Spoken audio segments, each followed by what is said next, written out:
it's interesting, really, how far the ideas of anything have sort of gone away from direct human experience. I mentioned this last time as a linking up, really, with last time. That the ideas that arise in order to interpret the world increasingly become divorced from anything we actually experience until we're left with looking up at the night sky and we think, well, it's very wonderful, but I can't learn anything by looking at it. Look at a plant. Well, it's very wonderful, but I can't learn anything about a plant by looking at it, or a tree. We become disempowered. We become disempowered. We're somehow informed that just to look at something is no longer valid somehow. But the idea really that whatever the data is, whether it's down the microscope, whether it's up the telescope, whatever dimension, big, small, computers, measurements, whatever it might be, at the end of the day, there has to be a human consciousness that looks at it and says, how can I make sense of it? So actually, by going down the microscope, going up the telescope, or going anywhere, does not escape from what you experience when you look at a plant, or you look at the night sky. You have still an activity within you that says, what's that all about then? In science, so now we're getting there now, in science, the question is always, as with all subjects, topics, activities, whatever they may be, in the school, you're always judging what is it, what experiences do the children need at that age? Because there's a maturing process going on, an organic maturing process, and when I'm sometimes asked, and you often ask, not quite on a bus, you know, but in a few minutes, oh, so what's Steiner, how's that different? And you've got, you know, sort of 15 seconds or 3 minutes or whatever, you're not quite sure what you have to say something. And sometimes I've tried saying, well, children grow up, physically we see them grow, but inwardly it's a bit like a caterpillar and a butterfly. And caterpillars really need cabbage, and a certain point where they sort of completely transform, and then they need something else. They need nectar, different kind of food. So there's a kind of, education needs to cater to a kind of process of transformation, organic transformation that happens. And there's just no point in, perhaps I've said it to you already, and forgive me if I have, but I just enjoy the joke, and it does have a little bit of depth to it as well. There is no point in flicking the caterpillar off the leaf to give it practice flying through the air. You know it's going to fly in 6 weeks' time. You go, come on, just sit there munching. Go on, practice, you know. You know, you get in touch then with the tendency of what is happening in our philosophy of education, which is general in the culture, is to say, well, the earlier the better, the quicker the better, get there sooner, and that's better. And yeah, so it's partly why we have our children at the Steiner School, and to address that process, the process can be organic, the time can be given. And there is quite a movement now to really address the question of children's play, give children time to play, giving childhood back to children. You know, just in the general culture, there are these very fine people putting out very fine expressions of how there is something called childhood which needs its own food, needs its own time. Give children time. There are movements now that are picking up and raising the awareness of this. Or whenever you look at anything, whether it's a tree or a plant, or whether it's the Hadron Collider computerized results, you still have to say, where's the pattern? What's the relationship of these numbers or whatever? Or how do they fit? How do they make sense? And that capacity to make sense is a capacity that needs to be nurtured. It is actually an imaginative capacity. And children are born with so much of it that they live just sort of in that. They have their world. You know, you see that, you know, when you want to have that world wants to get something done, and the toddler or the child is just sort of dreaming away at something, and there's this tension between, you know, things that have to be done, and then there's this world that somehow has to be respected as well as carried along, as it were. And this world I mentioned in the kindergarten last time is nourished by aspects which are really the basis of science. There's There's the relationship with the world, the rhythms of nature. There's the care for the environment. There's the looking. There's the looking. If you read the biographies of great scientists, they all just look. They just really take a good look, whatever it might be. And this goes all the way up to Crick and Watson, you know, and genetics. They were just looking, and then they saw this data, and they looked at it, and they looked at it, and they looked at it, and they puzzled with it. Suddenly, the thing suddenly sprang into a double helix solution. So you read all the biographies of all the time, you have this moment of let's move on, and we're going to look at the lower school. And we're going to pick up the qualities of science in the kindergarten. I mentioned some of them. And imitation is one of them. Very strong in imitation, because imitation is going right inside the gesture of the other person, unconsciously, and just sort of moving how they move. Moving how they move. And class 1 still really retain a little quality of that. The early years of the lower school are in a repeat of the kindergarten. Sort of little condensed kindergarten, class 1, 2. Condensation, condensed. And with class 1 and 2, you're doing a lot of stories, very often nature stories, and the themes of those stories, really they also lay the basis of a science, because if you think of the stories of the snake shedding its skin and turning into the prince, or the frog prince story, or other stories where there are these extraordinary transformations which children that sort of age sort of take for granted. It's okay, it's normal for things to happen like that.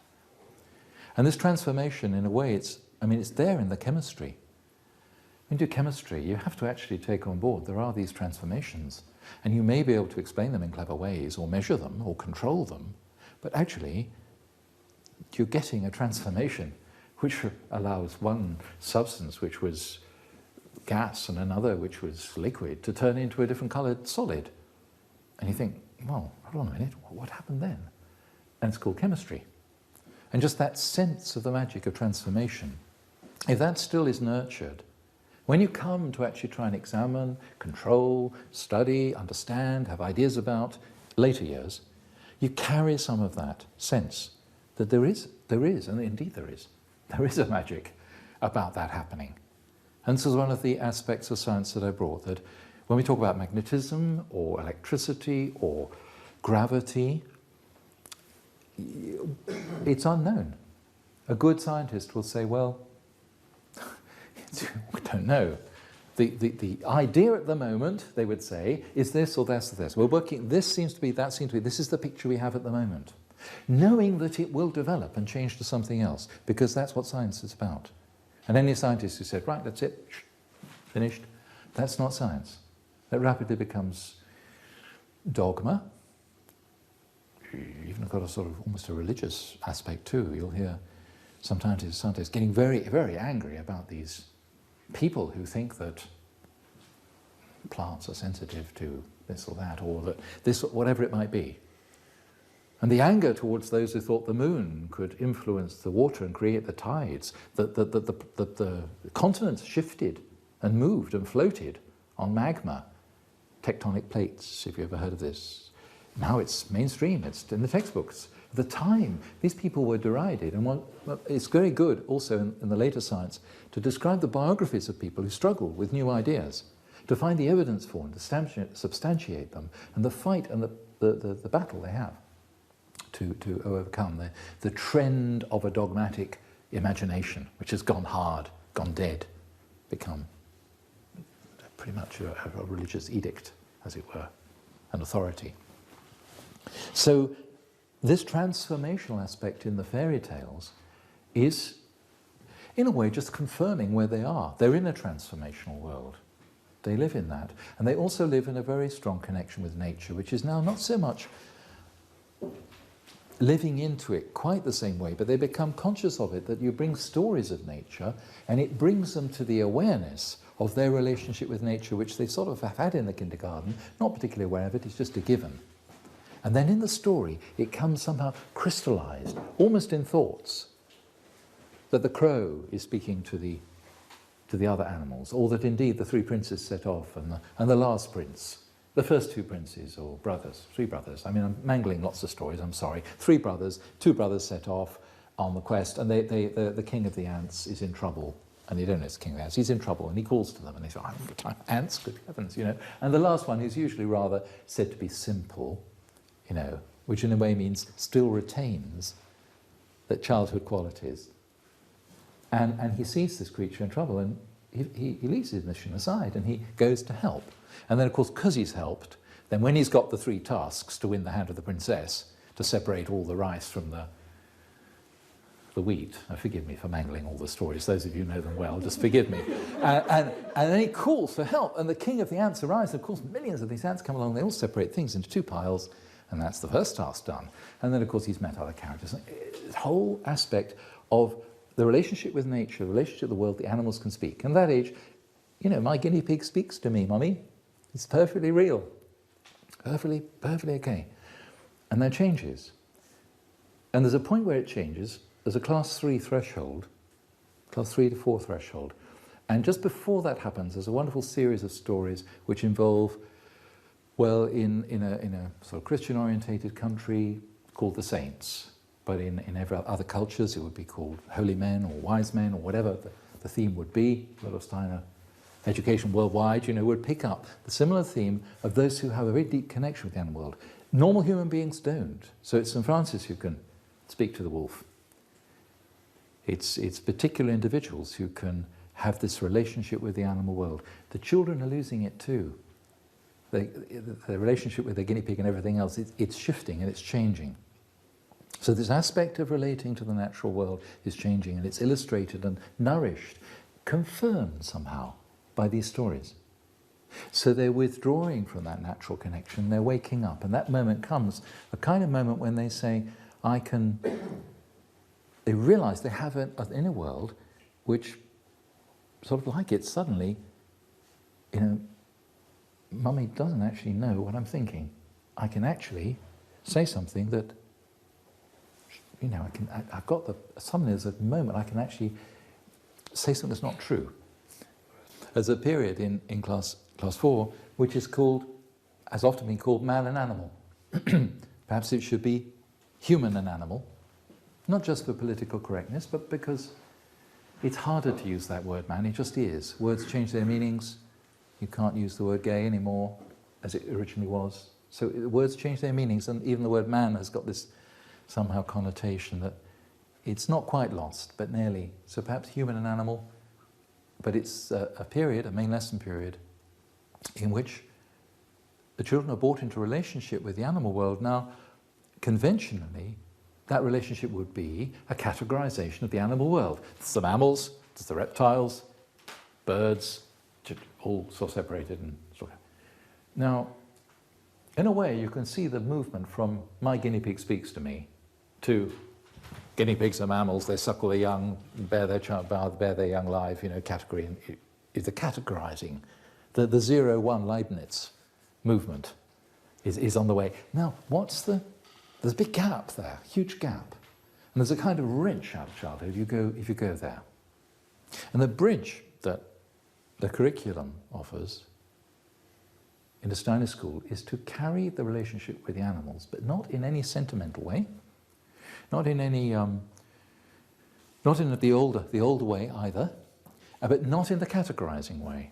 And that is a characterization of the animals. And if you think through your own inner picture of animals, if you think through the quality of the cow, really, you can observe the cow and how it is, how it moves, the way its eyes are, the way it looks, and the way it chews the cud, or the mouse. Where, you know, if you had a cow in the kitchen, you would really know. I mean, not just the size. Suppose you had a mouse-sized cow in the kitchen. Very, very different.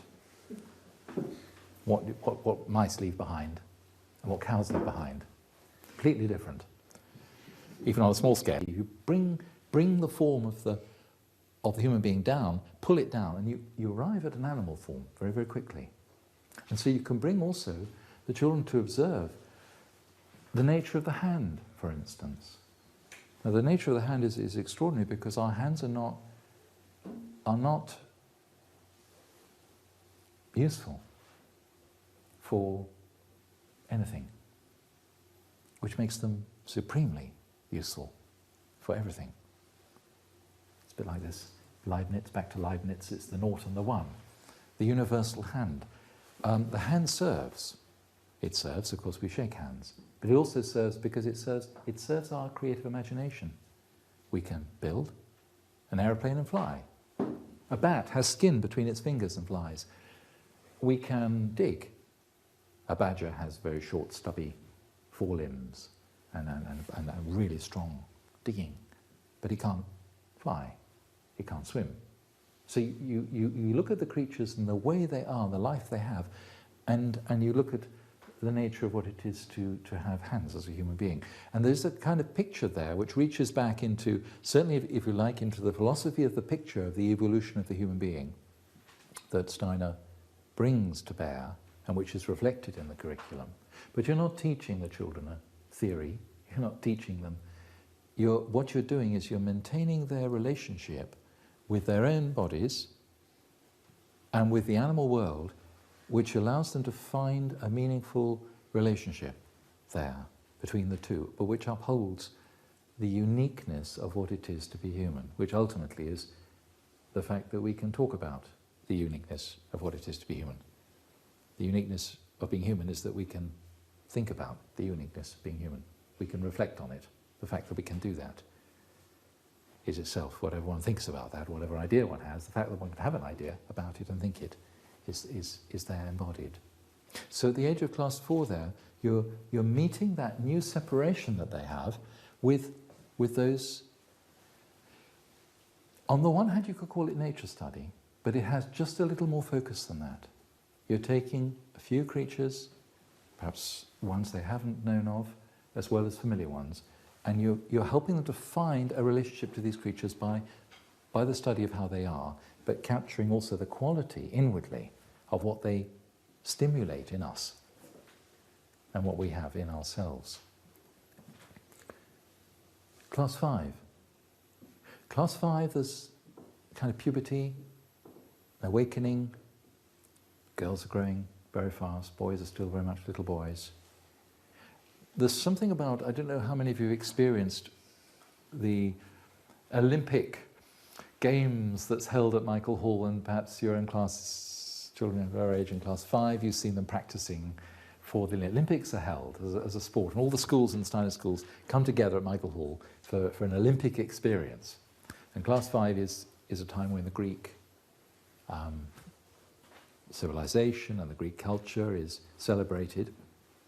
And there's something about the grace of a class 5 age child, quite distinctive. If you go out on the playground and you just watch them moving around, or a kind of sports situation, see them running, class 5 run with quite a different quality than they will later. It's a kind of threshold. And there's a quality of movement and beauty about it. And that's met by the plant world. So in class 5 there's a study of the plant world. And with the plant world there's quite a different inwardness. And this is the inwardness the children are moving to. Not the inwardness of the waking up to what I've just described, but there's an inwardness which is beautifully met by the beauty of the plant world. And the whole evolution of the plant world matches that fruit which is coming, of course, in the flowering plant, which is fertilization process and seed process. It's a little kind of little type of mirror of the, if you like, of the sexuality which is awakening within them at that age. Although it's so dormant, although our culture tries to get in there and try and stir it up early, as it were, yet actually there's an innocence there which is got a sort of boundary between the quality of before and after a kind of fall, because once the hormonal side comes in strongly, then of course you're into the adolescence and you have the growth of the limbs and you have the awkwardness and the self-consciousness. It's just before the plunge into a self-consciousness, which is coming earlier and earlier, stimulated by our culture. But nevertheless, you can see it very strongly captured there. And the study of the plant world somehow confirms, mirrors that process. So something of the nature of the way in which the plant rises up out of the water, dries out into the sunlight and forms all the cereal crops and then the flowering plants. There is a process of there which reflects their growing up. And one isn't speaking to them directly of it as a kind of theory, but is going through the ranges of the plants, not only so they become really conversant with the names of the plants and the parts of the plants and the types of the plants and the whole range of plants that there are, as well as the nutritional aspect or the herbal aspect or any aspect that somehow meets the needs of the class in the way they are and the teacher's own interests and passions perhaps, but captures this sense that there is this waking up process happening in the plants, which in a way is very much a reflection of what's happening for class 5. And they're very deeply and easily drawn, particularly the girls are, into the form and the drawings that you get in class 5 are a particular quality.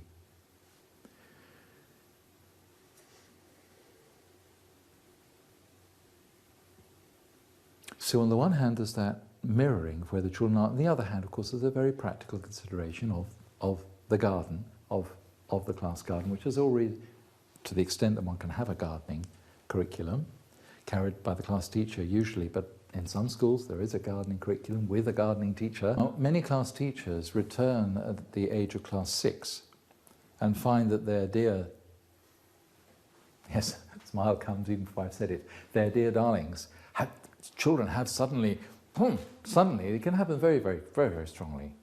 Suddenly they're sort of scrutinizing you. They're just sort of, it's a kind of look in the eye, you know? And there's a kind of, if you like, a rebellious streak that starts to fire up. And it seems like they've suddenly grown up, and of course, sort of inwardly they haven't really at all, but it's the kind of symptoms of what's going to come. It's like a preview of what's going to come at 15. You just get it a few years early to give you a bit of warning. And if you mistake it for the real thing, that's a shame too, and our culture does mistake it for the real thing. And in comes all the culture of the sort of gang type thing, which all the sort of emblems of all of that come crashing in on them. And everyone trying to hold back from that, but certainly the class teacher will certainly feel that they're scrutinised. And they do need then boundaries, but they want to break away from their class teacher's boundaries. They want to come away from the sort of being enclosed within whatever their parents and whatever their teachers are sort of saying. There's a kind of restlessness, and it comes there beautifully because this is the beginning of the scientific restlessness, if you like. It's the beginning of what I spoke of the 15th century, the restlessness with Aristotle, the restlessness with the church, the restlessness with authority, with tradition. There was the sense you wanted to do the experiment yourself. You didn't want anybody to tell you what the result was going to be. Wanted to try it out. And class 6 are absolutely there. I'd like to show you a couple of things to illustrate.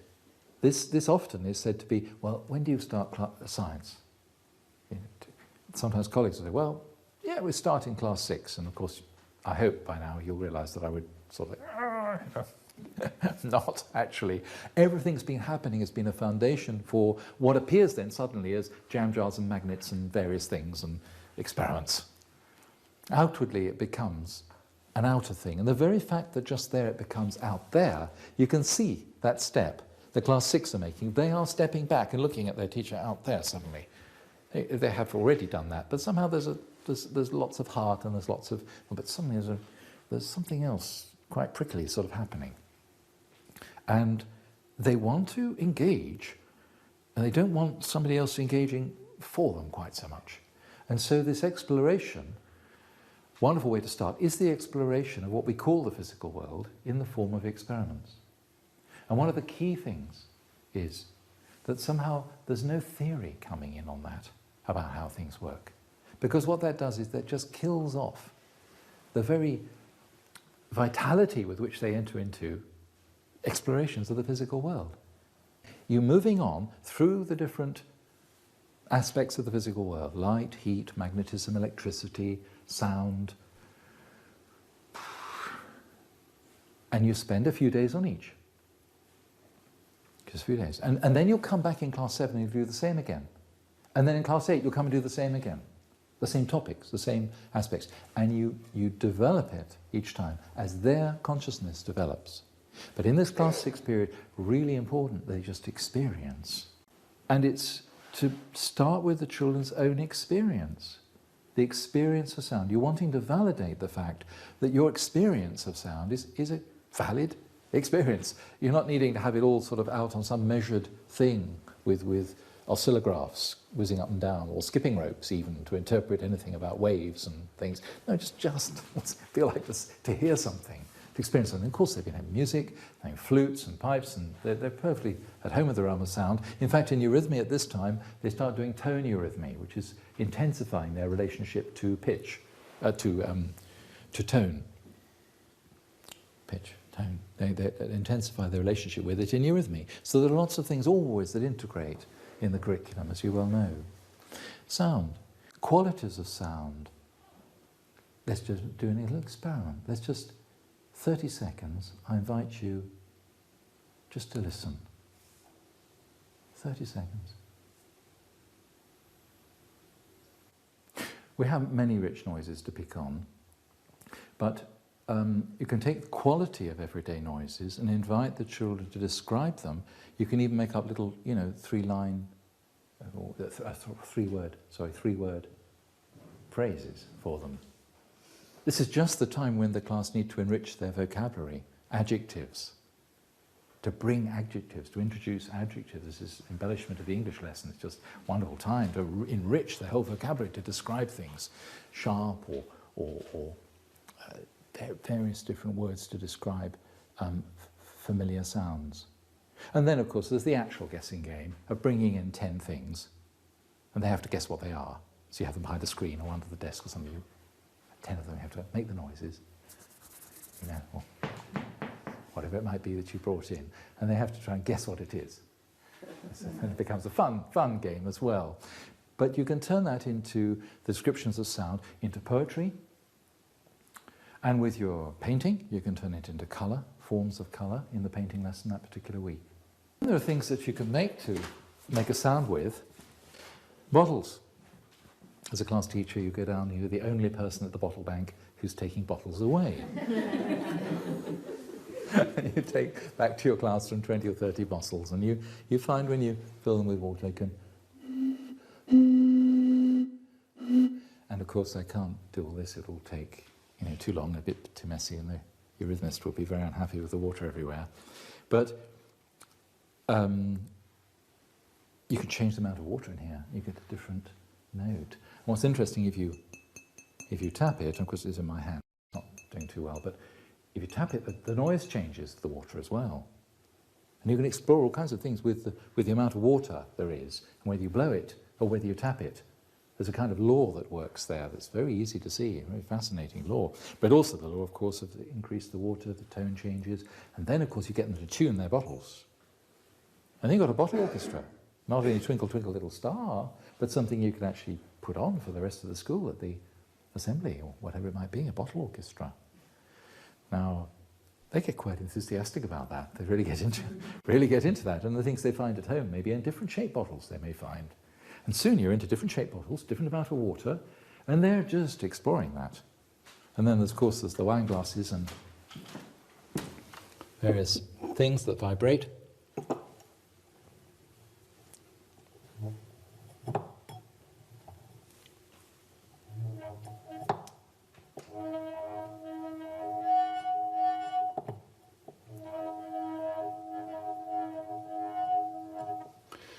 And it leads on to the resonance of one sound with another, that one wine glass will pick up the resonance of another wine glass. Just as the lorry going by, the window starts to move.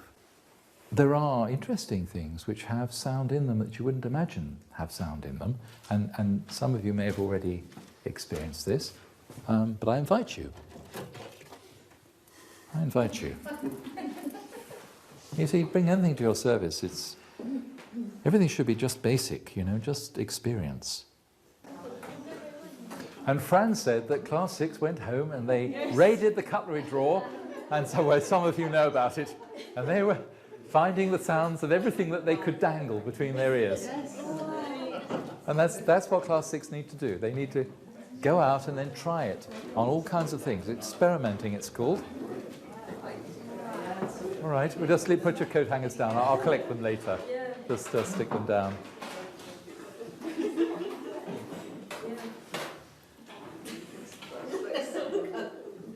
Sound. Supposing you want to introduce light now, the nature and quality of light. To take the class, appropriate time of the year perhaps, watch the sunrise. Find the right time of the year for it. To watch the sunrise, to go out with the whole class and have a pre-arranged car park meeting, and know that everybody's going to not talk from the car park, complete silence from the car park, in silence. Go out in silence in the early part just before the dawn rise. You sit in a preordained place, everybody sits there watching the sun. Perhaps it'll be on an outing or a camp or something that one might actually be able to do this. Watching the sun rise, experiencing that sort of lifting the sun, coming back to the car afterwards, and it's all light. It always amazes me, how to go out in the dark and then suddenly you come back and it's within a few minutes it's light. Or go into a very dark place and it's very hard to black out the windows of a room. Trying to do it is a good experiment. Very difficult to do, to keep light out of the classroom. There's some class teachers who taped up all their classrooms, so when the children arrive that morning, the classroom is completely dark, but actually it's really hard to do it. Really hard. If you do have a cellar, somewhere, cellar, a cave somewhere, something really dark, you can really be in the dark. Darkness is incredible when it's really absolutely pitch black and you just cannot see.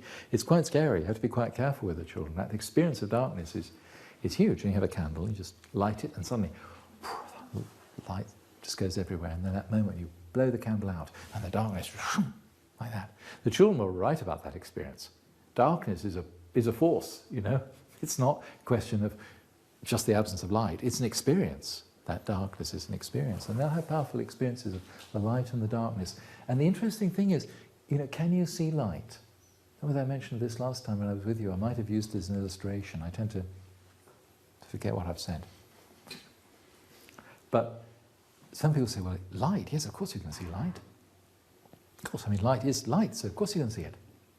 And did I mention, I feel somehow maybe I did last time I was with you, talked about you've got the moon that's just hasn't risen, perhaps, and the sun has set, whichever way it is, here, where I'm standing. The sun has set, and the moon hasn't risen. So, when it will rise, it'll be fully lit up, and it'll be shining with the light of the sun, but the sun won't be there. So the moon's over there, the sun's there, the moon's just rising, and it's being lit up by the sun. So presumably the sunlight is going from there to there, surely. So wouldn't the whole sky above be blazed with light if the sun's there and the moon's there? And wouldn't you expect it to be a blaze of light? There's not a blaze of light. So light's invisible. Perhaps there's light invisible. Amazing thing that what we see as light is something that, of course, if there's something up there like a Sputnik, or that you can see, certain things can shine up there. Apparently this box of tools that was lost in space the other day can be seen. At a certain point, they got it in the newspaper, at what point you look up, where in the sky, exactly what time, and you'll just see that box of tools glint in the sun. You can actually do that, amazing. It actually it glints, and it glints because it captures something, whatever it is. But you can't call it light. It's something that precedes light. Light is what you see. So you have the whole question of what is light. It's a mystery what light is. And the same goes, of course, for magnetism. Magnetism is a mystery, and I told you about the mother, didn't I? I had several children, and the youngest one played with the fridge magnet and then said, "Oh, Mummy, look, it's magic." And the older child said, "That's not magic." That's magnetism. Yeah, I said to this one to you today, and she said, wisely, of course, wise old mother. She said, yes, yes, yes, magnetism is magic. And you're not trying to reduce everything to something, or elevate everything to something terribly spiritual or terribly important in class 6 at all. You're wanting them actually to experience the thing. The magic's in it. You don't have to do anything special to make it. It is mysterious. It is actually really mysterious. That if you have two magnets, they stick together, and I'm sure, you know, we have time to pass around magnets to everybody and play with them, but it's always amazing to play with magnets. It's just astounding. What is this force? And here I've got, sorry, spider's web or something, two magnets, and they've got a hole in the middle, so they go on here. And of course, they stick together nicely, pull them apart, but of course, if I do that, there it is. It's bouncing. Bouncing on what's holding it up? It's magnetism, you know. How easy it is. Magnetism, you know. And just the words enough to condemn it to, you know, if you'd overheard me saying that, it could really feel, you know, it's not fair, is it? It's just astounding. This one over here, I just set this up over here. It's terribly simple, but there we are. Now, that's a bit of thread with a paper clip. Maybe you'll all see that. I don't know, against the wall, and there's a magnet there. And I've got a bit of solid metal here, and it just, you can imagine the number of times I've done this. And I'm always just gobsmacked. I just cannot believe that I can do this. I just can't believe that I can do this.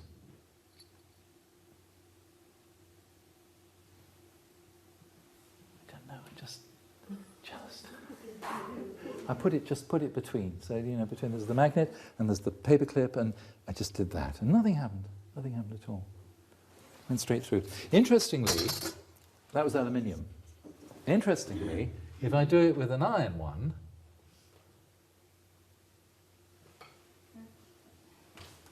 like butter, yeah? Cuts it like butter. Fascinating. This one you'll have to stand up and crowd round. So, piece of paper, and just the 4 bits of wood there to make it the same height as the magnet in the middle. Inside is iron filings.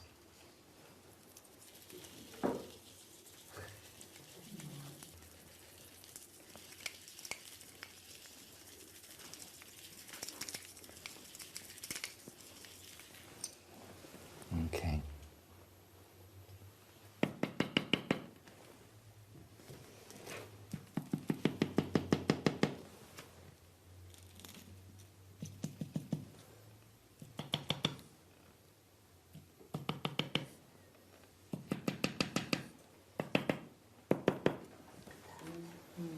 And if you were not able, so we had this on the table, if I'd been better organised, you could get your head down to the level of the paper, and you probably can see these little unfilings all in a pile going up until they can't go up any further, but they're going up, and not just up, but they're going, do you notice the direction some of them are going? Whether you can see that, I don't know, but the direction they're going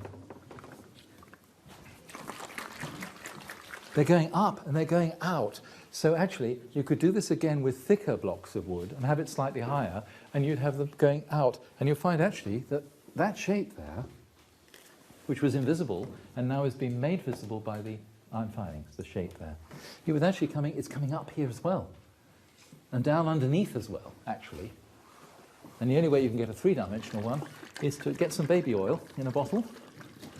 And I haven't got a second magnet, but if you stand the baby oil there and put the magnet there, then the thickness of the oil, the iron filings move very, very slowly, and they form, you can see, the beginnings of a 3-dimensional shape.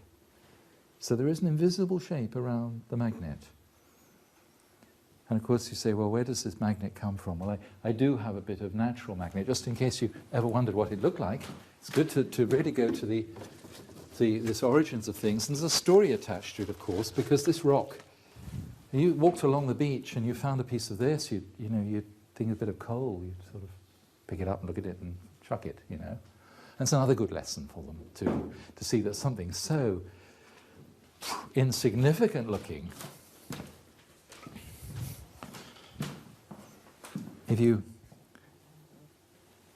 will attract metal bits to it. It's called magnetite. It's something that doesn't occur in this country, so this has been sort of purchased and so on from there's Brazil and there's other places in Russia with a lot of this magnetite. And if you take this and you stroke a hacksaw blade, as it were, with it, you can get the hacksaw blade to become magnetic as well, so you can stroke the magnetism on from one thing to another. It's like paint, you can sort of... But if you then take a hammer and you bang at the hacksaw blade, you bang the magnetism out. Where does it go? It just disappears. You bang it out with a hammer. Of course, class 6, I mean, hammers and hacksaw blades, and just ideal, you know. All these things are just ideal in every way. The class 6. And also, you can hang the hacksaw blades up when you've magnetized them around the classroom, all the way around the classroom. Before they go home, they hang all the hacksaw blades up, or knitting needles. It's hard to get knitting needles. Most of them are aluminium now, so that's the problem. The old knitting needles, you could do this, but hacksaw blades work quite well. You suspend them so they're all there, and of course, they'll all move. And when they come in the morning, you open the classroom door very, very carefully because of the drafts, you know. And you come back and they see all the hacksaw blades are all pointing that way. All hacksaw blades. Not only that, but they're all pointing slightly down. Pointing down as well. So actually, this magnetism that this rock has is, if you suspended this, it's difficult to do it obviously, but you suspended it, it would actually adopt a certain angle to the Earth like that. And that's the angle that it had when it was dug up. It's interesting. Could you say that? You know, it's, anything that is said should be acceptable in a way. Anything that arises should be heard and recognised and shared. That's another part of doing the experiment together. So we did all that together. We've had I must stop, I'm so sorry, but had a social experience actually here. If you reflect on this, we've done it together. Coat hangers and this. There's something very important about that aspect of we did it together, which class 6 also needs. And yes, they can go off and they can do this. They could repeat it again with their own magnets, their own pieces of paper. Any of these things they could do themselves. But to do it all together is a very important aspect of the science in this class 6 period. Next time would be to pick this up and show how the science then starts to develop with the children's development, so their thinking comes more clearly. So it moves from experience into theory, into idea, and then into the question, what do you give adolescents for science? What's the quality that needs to meet adolescents? Because the whole idea is you're bringing what's needed for their developmental process. You're not bringing it because it somehow makes logical sense. You're not teaching science in that sense, but you build to a point where they become perfectly clear about the idea of gathering evidence, comparing, and this question of controlled experiments that you may be familiar with. That comes later. To do it now, just deadly dull. I think I mentioned down at Plymouth University where the conventional teachers training course takes place, they do science there, and I look in, I think I mentioned this before, but they've got children, you know, 6 or 7 or 8, doing experiments with bits of material and dropping water on it to see which would make the best plastic mac. You know, and it's like, I don't know, just so sad. Because essentially, yes, you're comparing different materials, but it's sort of meaningless. It doesn't connect with the human, it doesn't connect with the world, it doesn't connect much with water, or plastic. It's just very sad, somehow. But that's the nature of what science is thought to be, that you've got a method, got the application, and you've got all the stuff, it's all out there. And science is not all out there. You just dream a little bit into an animal. It's a creature that actually, there's a lot of foliage there, isn't there? Sort of leafy type things. It's not really leaves, but sort of, you can imagine being up in the trees somewhere, and the head of this creature appears through the trees. A creature that browses in the leaves, high up, in bushes and trees. Just the head of it. And it's looking sort of that way. And it just came, they're lovely, yeah, there we are. It's just, you had to take a breath in. Did it come? Has it come? There we are, grin. We have a grin, you see. And Einstein must have grinned when he suddenly, you know, the theory of relativity must have gone, you know, and this eureka, you know, Archimedes leapt out of his bath. I'm sure he didn't leap out of his bath, but it gives a good, powerful sense of that intuitive insight where, boom, suddenly it comes. And that coming process, that thing that suddenly comes, that's part of it, and part of what science is. And yeah. And that exploration with class 6 gives them experience of, oh, that's how it works, oh, this and this, but not with theories. Not with theories, just with the doing of it. I've got it right, you've got the thing, oh right, now it makes the bang, no it doesn't, let's try the water. It's that sort of engagement with the finding out about the thing. And then later that'll be transferred to the realm of thinking and ideas. But you capture it first with the activity of looking, just as you capture the class 1 experience of the fairy tale, which later comes in the thinking. So all these things are related and they developmentally linked to one another. And it's all part of the scientific process. As any biography of any great scientist, you read them, it's all there. They're playing. And Einstein, Newton? Yes, Newton said. That's right. He said, I feel in my life I've been walking on the seashore, picking up a shell or two and looking at it, while the whole ocean of truth lay before me. Now that's Newton. And he was meant to have sort of sorted everything, people said. But he knew he hadn't sorted everything. And part of his life from 30 onwards, he spent all his life studying the Kabbalah, esoteric knowledge. He had a study full of esoteric books. Amazing. People were so embarrassed, they hid it. It's only a biography of 10 years ago that revealed that he had spent most of his life investigating occult scripts and documents. People were absolutely horrified. They thought he'd gone mental, you know. But actually, this was his actually burning desire, the ocean of truth. He just picked up a few shells called Newton's law, you know. Fantastic, really, that perspective, that the great scientists have that perspective. And your textbook tends not to. That's the problem.